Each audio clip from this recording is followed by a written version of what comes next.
My name is Shane Hudson. I'm an associate professor of physics, secondary appointment in biological sciences at Vanderbilt University. I teach introductory physics for the purposes of what we're doing here. We have split our introductory physics course into two courses, one that's targeted towards pre-med students and one that's targeted towards engineers. I teach mostly the pre-med directed course, although it's still a calculus-based introductory physics course. For pre-med students, certainly, there is at least one more time they're going to have to be able to use physics, and it will come a couple of months to a couple of years after they take my course, and that's when they take the MCAT. And so I try to be very explicit about that from day one, right? It's something that motivates them.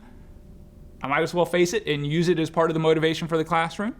And so I try to be very explicit in the syllabus about where the topics we're talking about in physics line up with things they're expected to know for the MCAT.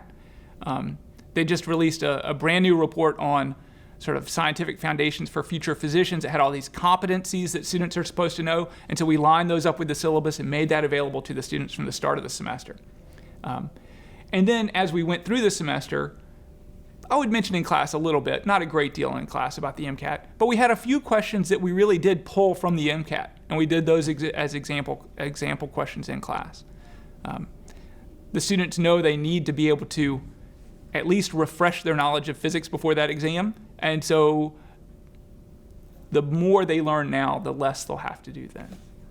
I mean, I would be disappointed in myself if I thought I was teaching to the test, right? That would be miserable to do. But you got to be familiar with it. It's part of the student's motivation, and so I want them to know that I'm familiar with what they're going to face and that I've thought about it to some extent in terms of what I'm teaching them in the classroom. So the two low-stakes assessments in my course both feed into something I call a participation grade that counts 5 points towards their overall score at the end of the year.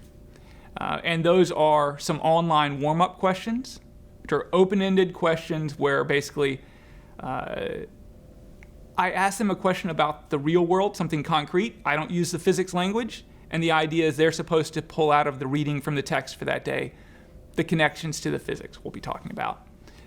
And then a second one is just what do you find difficult, what was hard, and they answer that. And so they get credit for that basically just on effort. Did they try? Does it look like they're reading the material?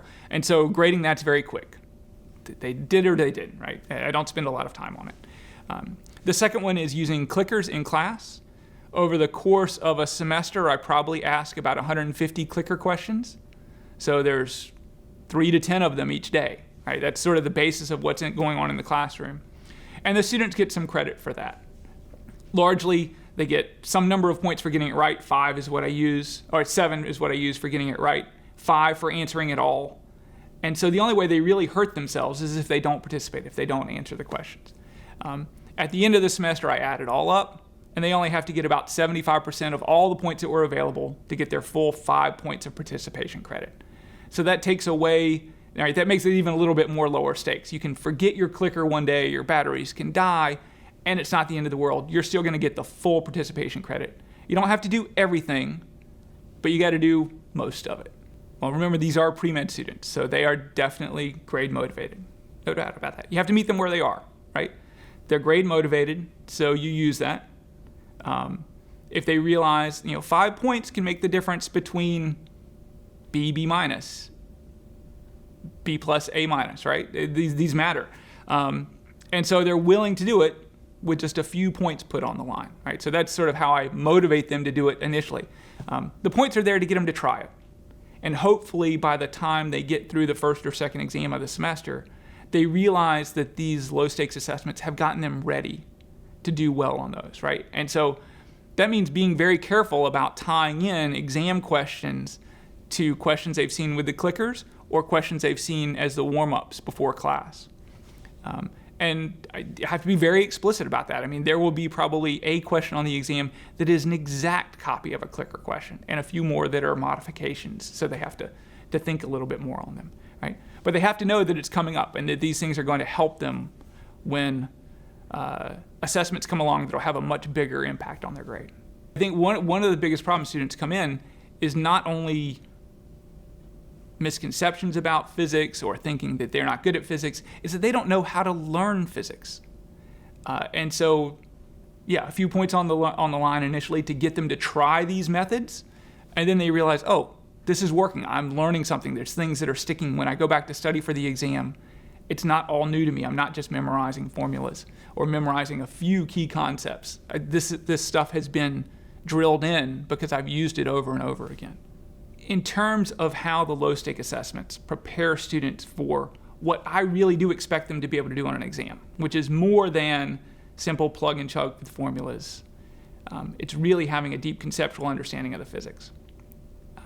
I think the low-stakes assessments, especially the clicker questions, really prepare them for that from day one, right? So it's okay for them to get those clicker questions wrong. I don't expect them to be perfect right off the bat.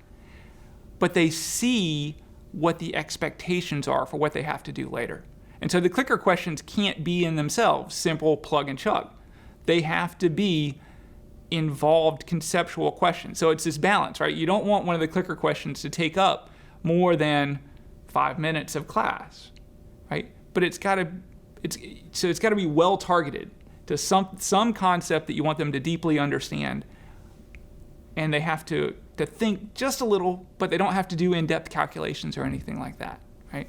And so there's a lot that goes into the design of the questions to make sure the students know what your goals are for them, that what you expect them to be able to do come exam time. They see them initially as just practice for the exam, but I see it as pushing them a little bit beyond their comfort envelope, right? Asking them to do things that are hard, right? Students are going to do the easiest thing they can get away with. It's what people do, right? You put them in a circumstance, the easiest path to success is the one they're going to take.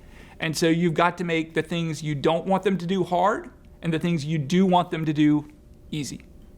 And so that's what comes into the design of questions, is how do you make it so the plug and chug route won't get you to the right answer, but having a confirmed conceptual grasp will easily get you to the right answer.